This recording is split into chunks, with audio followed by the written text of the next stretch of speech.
Thank you, everyone, for coming tonight to tonight's screening. I just want to briefly introduce Alanis and then invite her up here. There will be a Q&A after the screening. We are also showing a short 3-minute film before her film, and she'll be here to answer questions and hear your comments as well. So Alanis Obomsawin has made 30 documentaries over the last 4 decades, some of which have shown here at Cinema Politica, including the legendary Kattawapiskak 270 Years of Resistance. Yes, it's an amazing film. If you haven't seen it, watch it. It's an education, like all her films. The shocking and revealing Rocks at Whiskey Trench, and tonight's compassionate corrective to Canada's mainstream corporate media, the people of the Kattawapiskak River. Alanis has at times inspired our programming and our collaborations with activist groups, so much that in 2011 we created an award in honor of her work. That award is called the Alanis Obomsawin Award for Commitment to Community and Resistance. Perhaps the longest name for an award, but one that does match her creative work and her ongoing commitment to social justice, equality, and fight for those who also fight against oppression, as Chief Spence does in tonight's film. As a thank you to Ms. Obomsawin for her tireless dedication and committed filmmaking, we would like to give her a gift tonight. And this is a new book that's dedicated to the art of a friend of mine from the West Coast, George Littlechild. He's an artist, an educator, and an activist. The title, The Spirit Giggles Within, reminds me that both Alanis and George's work, in both Alanis and George's work, there's not only serious, engaged effort to fight injustice through art, but also to allow the moments of levity, of hope, of humility and humor that can help lift the spirit in difficult and challenging times. So thank you to Alanis for doing all that and much, much more. So Alanis, come on up.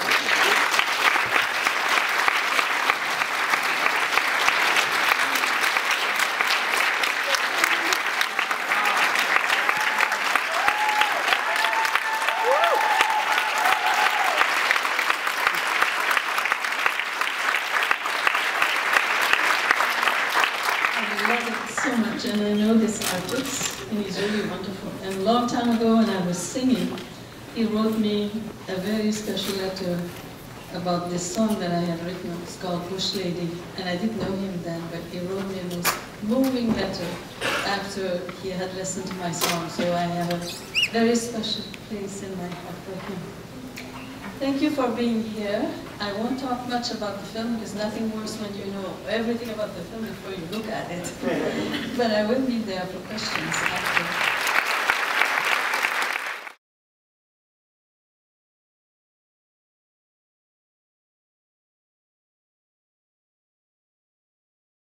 I'm not the law and I'm not God. But I can tell you that those who are in isolated places, especially up north, that obviously they're not close to a city, they're not close to all the things that you can get. You can go to a hardware store and buy something to fix your house. There's no such thing there.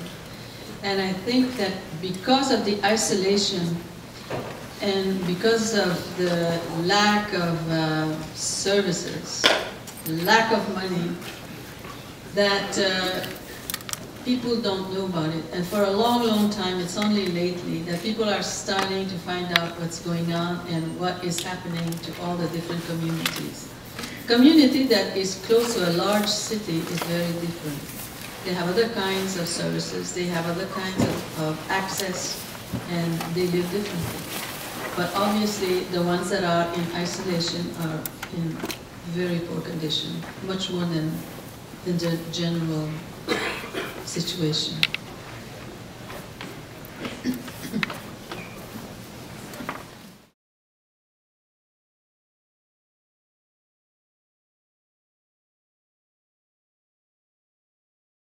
I know the real inside of the agreements, but I know that when they did have an agreement, but when these people come and they go to a community where people have no clue or no experience at all in dealing in those kinds of big money and big resources. They just don't have the experience. And then once they're in it, then they start realizing that it's unfair, that they're being used, that, you know, all those things. And now they're supposed to have new negotiations. I interviewed a man from De Beers, and he told me his side was, well, we're ready to negotiate, but we don't know who we're supposed to negotiate with. We go to the chiefs and they say, oh, you have to negotiate with the old people, and he says they're being given the runaround. But obviously, it's the people are waiting to know exactly how they're going to go about it. It's not just an easy thing that you decide and what you're going to ask for and what you should be given and the profits and all that. It's a very complicated situation. But obviously, it is going to happen. Because more and more the communities, the resources are developed and the community gets very little profit. And it's on their land, it's their resources, but the defense, the people never had much defense. And they've been played by for centuries. So now it's different. You must feel that it's different. It's a feeling everywhere. It's as if everybody is standing up and there will be changes. I know, you know, I won't be here, but one day we'll have our own government. You know, when you go to a different country, say, oh, Indian Affairs said you have an Indian minister. It's a joke, you know. And when I was a young girl, they said, oh, the Indian agent is coming. So white people always think, oh, that's an Indian. It was never an Indian. And so all those things are going to change. And I know they're changing right now. Look, just tonight what you saw in this film. I had to fight to go in there to film this. But that woman is an Indian lawyer. And we, everywhere now, when you think of, it's not until 1951 that our people, if they live on a reserve, were allowed to come to a place like this, to a university. You could not enter and be a student here because you were not civilized. And you had to live in the city, and you had to prove that you could be a Canadian citizen. It's only in 1949, 51, and 52 when the Human Rights Commission came into being and forced the Canadian government to look into how they were treating their indigenous people. And so a paragraph was changed then, that now, just because of one line that an Indian person didn't have to deny who she or he was to enter a university, for instance. It was new.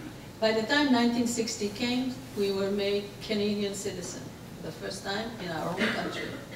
Depending on which province we live in, we could vote provincially, but it differed from province to province when it happened. And Quebec was the last one. It was 1969. So all those things, I'm 80 years old, I've witnessed so many things and so many changes. And I know that we're going to a better place, and I know that eventually the educational system is so much better now. Thank God all the residential schools are gone. But you know, they say, I thought it was 1985, they say I read 1996, the last one was closed. So you can imagine, we're touching the history and the changes. And I have to acknowledge the changes. The changes didn't happen, oh, this is a wrong law, we're going to change the law. It didn't happen like that. It's all individual people in villages, in communities, on reservations. People get education and they get up and they fight. And it's us who makes the changes by fighting, by realizing that yes, that we do have rights. And we're going to use our rights.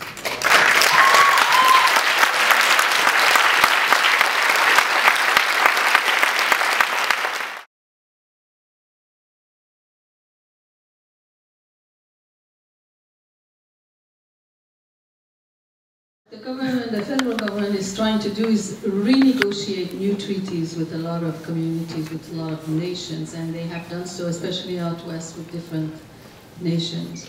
And so people are very suspicious of it, and this is why it takes forever, because people say they want us to let go of certain rights, have a new treaty, and give lots of money for whatever, the land, and give back some land.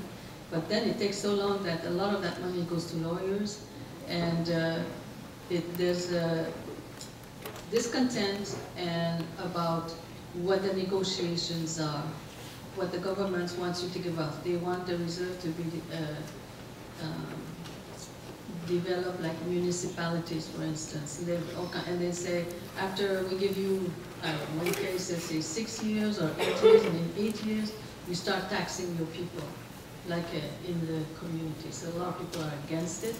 And so until people, some nations have done negotiation and have succeeded and have been progressive and seem to be doing well, others not.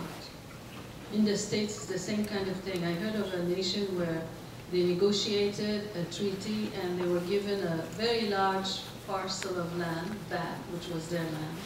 And then the American government said, no, you're taxed. And they didn't pay this tax, so they lost their land and the money. So, you know, you have to really have people who are lawyers, who know all that dimension that we don't. And it takes time. You know, but I know we'll get there. I just know it. And you know, there's been so many bad things said about Kattawapiskak, and I just made this film. I think those people are so humble, and they're so beautiful, and you can be as poor as you like, but you can be dignified, and you can be beautiful, and this is what I think. And they'll get up on this. It'll take time. It's gonna happen. I watch them, they go hunting, you know, you try to find somebody in the community, it's going, they're all doing volunteer work to keep their kids busy, to make sure that, because when there's nothing to do in the community for young teenagers, well, we know what happens. There's always drugs waiting for you, or alcohol, or different kinds of things that. So I am so impressed and so amazed with the work that the parents are doing and the adults to fight that and to try and keep their children healthy and busy. It's just like the everyday life. It's just a big chore because it's not like in a place where everything is settled, you go to school and you've got a great school and they don't even have that. Now they have computers. The last time I saw computers. There's no science program. You know, there's a lot of things that they don't have, that you have access to.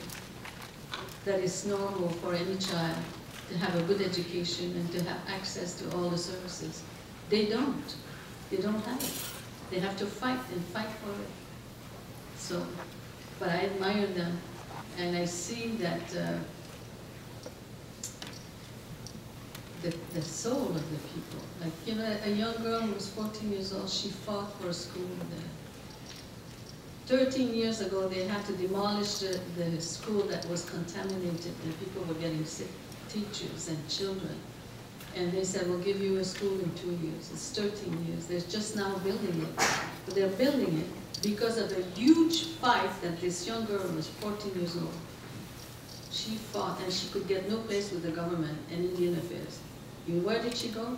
She went to the children. She was so smart. She went to a lot of schools in Ontario specifically. Wait till you see this film. That's the one we're finishing now. And it's the children who won the war. It's fantastic. And the teachers obviously were very helpful. We've been filming all over in many classrooms and schools and march that the children have taken part of. Wrote to Mr. Harper and wrote to the United Nations. We followed them to the United Nations, and now the school is being built. So you see, it takes time, but the father of Shannon, his name is Andrew, he couldn't believe it. He said, dreams do come true. That's the best message I can give you.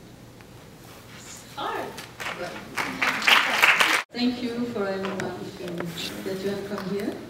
And just put in your mind, there are a lot of sad things, a lot of bad things too, but if you only think of that, then you give up. Because there's a lot of good things, we have a lot of good friends, even in government, there are people who fight for changes, And you cannot forget that, otherwise you say, well, I might as well go to sleep and get some rest. Everything counts. Thank you very much. Thank you, Alanis.